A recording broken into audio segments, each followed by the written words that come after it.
banyak zikir yang kita dengar. Ya.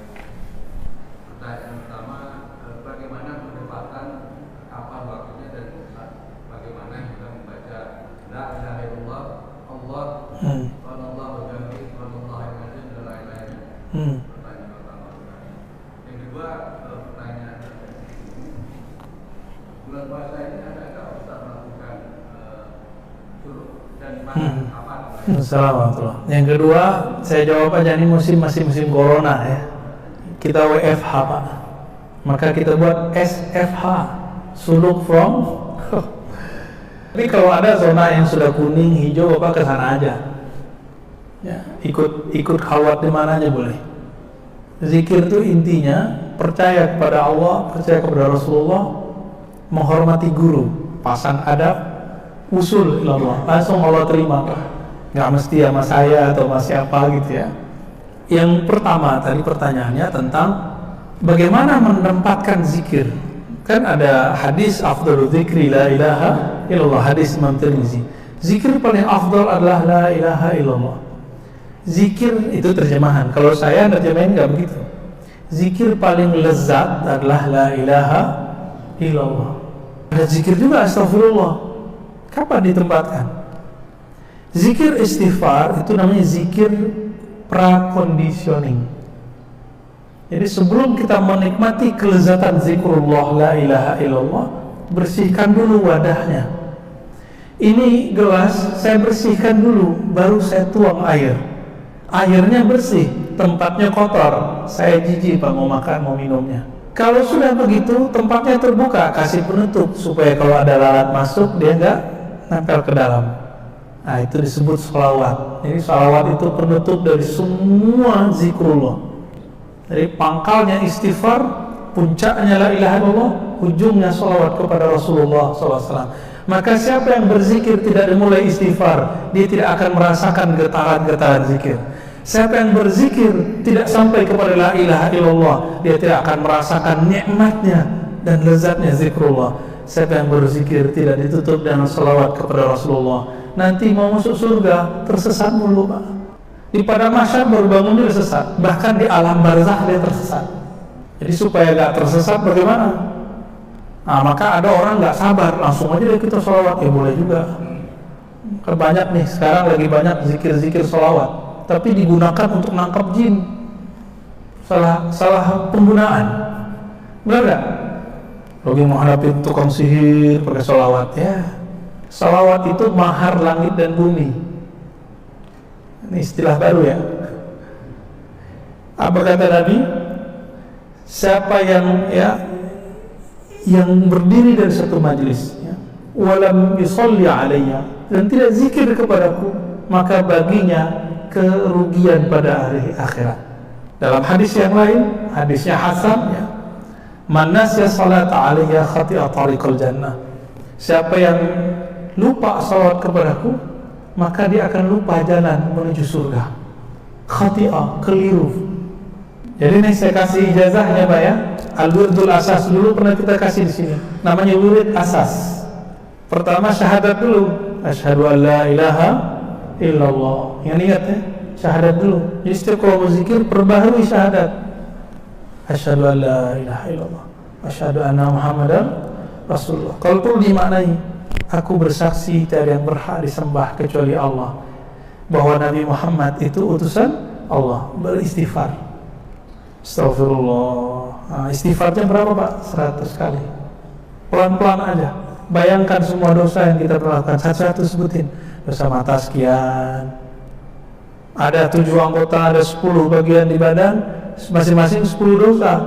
Udah Pak, jadi 100 dia. Ya, inilah hakikat zikir Nabi. Beliau beristighfar setiap hari 100 kali. Bedanya beliau gak punya dosa zahir, gak punya dosa batin. Beliau menganggap kurang syukurnya sebagai dosa. Nabi itu sholat sebanyak-banyaknya. Kenapa? Beliau mengatakan afala an akuna 'abdan syakura. Kenapa aku tidak boleh menjadi hamba yang bersyukur? Udah sholat begitu, beliau masih merasa kurang bersyukur.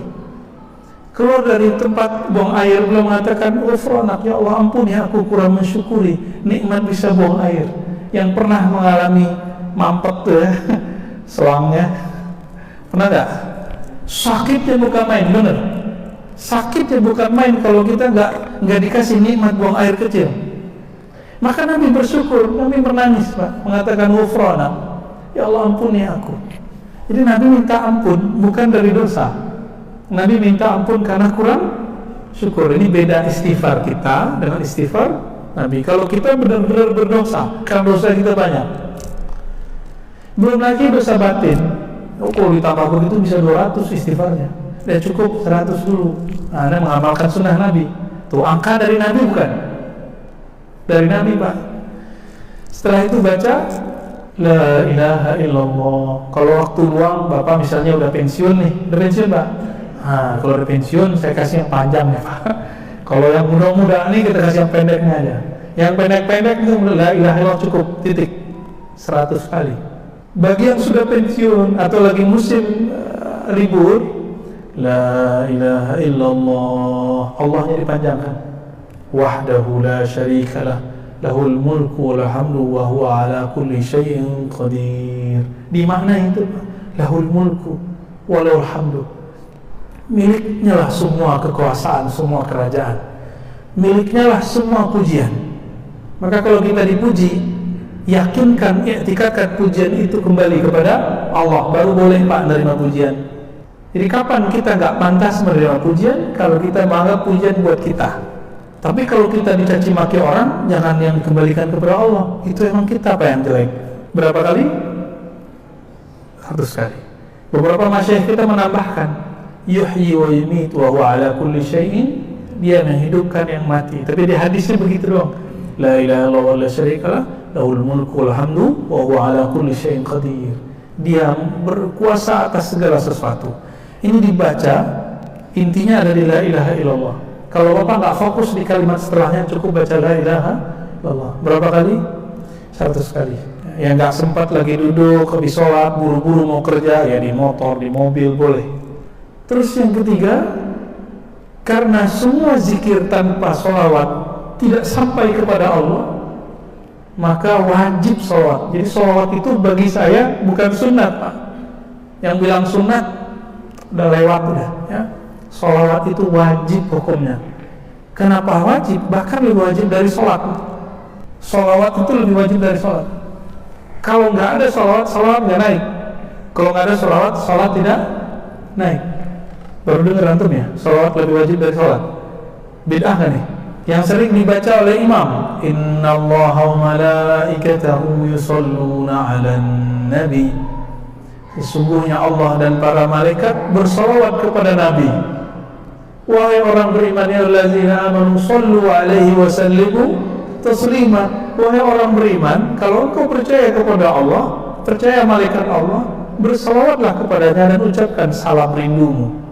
Allah sholat nggak Pak? Sholat kayak kita nggak Allah? Saya mau nanya serius, jawab dong. Allah sholat subuh nggak? Allah haji nggak? Allah zakat nggak? Nggak ya? Tapi Allah sholawat. Jika Allah bersolawat, maka sholawat itu apanya sholat? Sholawat itu adalah kendaraan sholat untuk naik ke hadirat Allah subhanahu wa ta'ala. Kita nyebut naik bukan berarti Allah bertempat tinggi ya. Nanti ada pembahasan khususnya. Allah itu maha tinggi mutlak, tapi bukan tinggi arah dan tempat. Kau wajib meyakini Allah maha tinggi, itu namanya Ali. Karena ia bukanlah benda, maka ketinggiannya bukan arah. Jadi kita wajib meyakini Allah maha tinggi. Itu wajib hukumnya ya. Yang terakhir, subhanallah bihamdi, subhanallah azim, 100 kali ditutup adada khalqihi wa zinata arsyihi wa ridha nafsihi wa midada kalimah. Tapi kalau Bapak pensiun 100 kali baca itu Pak.